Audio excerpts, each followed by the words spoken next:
Mr. Wallace, thank you for this interview, and I'm very glad that we have the opportunity to speak about this memorable day. What do you remember about this 2nd of March?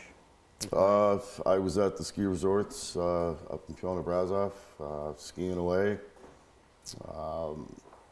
Came to the bottom to watch a couple friends, and an incident started. Just heard a yell, one yell, that was it. And I looked to my right, and there was a fire, and Coming from the from the forest? tree line, yeah. So I got up. This person came out of down the trees, like into the open, and was hitting themselves to get themselves. I didn't understand what was going on. I thought it was an accident, and person was on fire. So I ran. How high were the flames? Do you remember? Once he got himself going, they were probably 8 to 10 feet going, and I took off my ski jacket. I was yelling for help and trying to get the gentleman on the ground, but he wouldn't. And then the lift operators at the bottom of that lift, they heard all the commotion, and they came over. He eventually fell to the ground. We got him on the ground, put a tarp over him, got the fire out, and his hands were badly burnt. This was all badly burnt, his head, because I can remember the smell of it. And I didn't understand what had just happened. And ambulance, and there was a lot of commotion going on. And we seen something up by a tree. Well, we seen his skis and all that up by the trees. And there was a note. And Where do you find the note? stuck to a tree with a knife. Okay. And Do you So remember? after- Do you remember what was written on the? it was Brazov, Auschwitz, Auschwitz, Brazov. This was the words. Basically, yes. Yeah.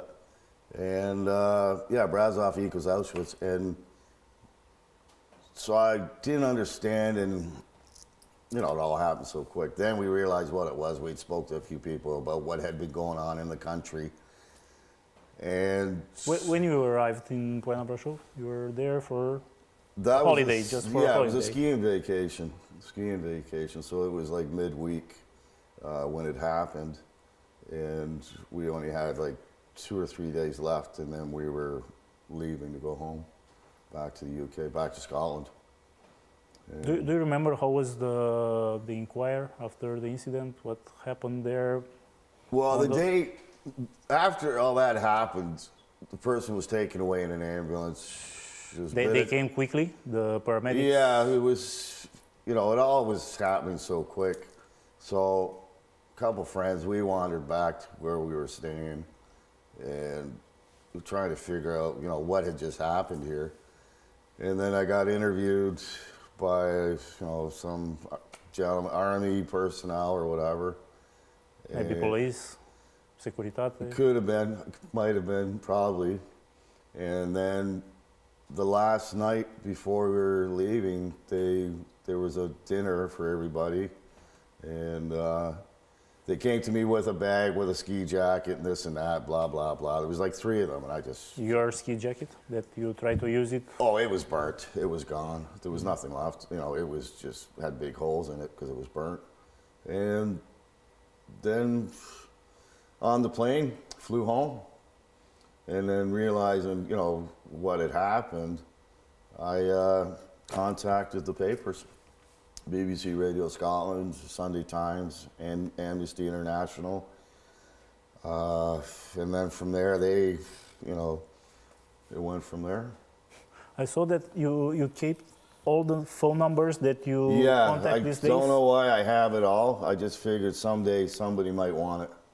And between Mircea Servic, who I'm down here with, I'm going to give him all this stuff, and they can stay in Brazov. I've taken photocopies of it, and that's, I've done. And the first time you went to the radio or to the newspaper? Sunday Sunday Times. This is the first article. That's the first article. the first one. There's no published in- mention of the gentleman, because obviously we didn't know who he was.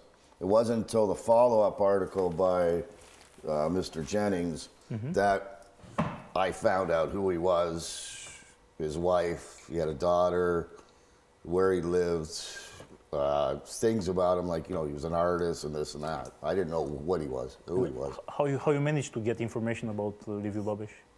Or just after After the revolution? After the revolution, they did, Freelance Reporter did an article, and that's where I started learning more about him. And, I let it lie dormant for years, and then with the age of the computer, you can...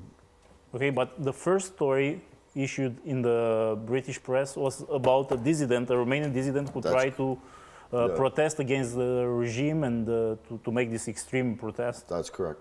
So you opened the door of the newspaper and you said, I've got a story? Yes. Okay, and they confirmed they take the time to listen to you? Oh yeah, they listened, and this was probably in the paper. This was probably in the newspaper March 9th, I would say.